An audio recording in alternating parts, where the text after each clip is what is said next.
Ibn al-Qayyim, qu'Allah lui fasse miséricorde, dit que le mot tristesse ne figure pas dans le Coran, si ce n'est dans une forme d'interdiction ou pour le contrecarrer. Et la raison en est qu'il n'y a aucun avantage d'avoir de la tristesse dans le cœur. La chose la plus chère à Shaitan est de rendre l'esclave croyant triste en l'emmenant hors du chemin. Le prophète sallallahu alayhi wa sallam a cherché refuge contre la tristesse auprès d'Allah subhanahu wa ta'ala.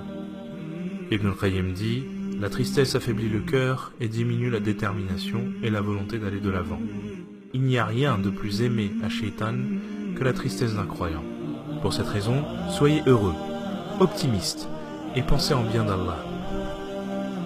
Ayez confiance en ce qu'Allah subhanahu wa ta'ala est capable de faire et dépendez de lui. Vous trouverez le bonheur et le plaisir dans toutes les situations.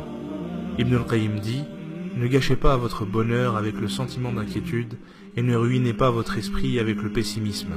Ne gâchez pas votre succès avec la tromperie et ne ruinez pas l'optimisme des autres en le mettant à mal. Ne ruinez pas votre journée en remuant le passé. Si vous pensez à votre situation, vous trouverez qu'Allah subhanahu wa ta'ala vous a donné des choses sans que vous ayez eu à le demander. Donc, placez votre confiance en Allah subhanahu wa ta'ala et prenez conscience que tout ce qu'il vous a octroyé ne constitue que des choses qui sont bonnes pour vous. Vous pourriez être en train de dormir et les portes des cieux ont été ouvertes par des doigts qui ont été faites à votre intention. Subhanallah, peut-être de quelqu'un de condition modeste que vous avez aidé, ou quelqu'un de triste à qui vous avez apporté de la joie, ou quelqu'un qui est passé et à qui vous avez souri. Alors ne sous-estimez jamais les bonnes actions.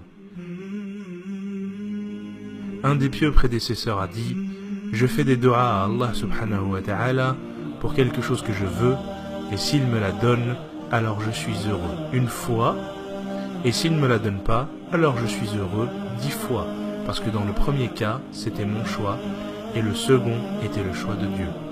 Comme Saadi, puisse Allah avoir pitié de lui, a dit: la vie est courte, ne la raccourcissez pas avec les soucis, le chagrin et la tristesse.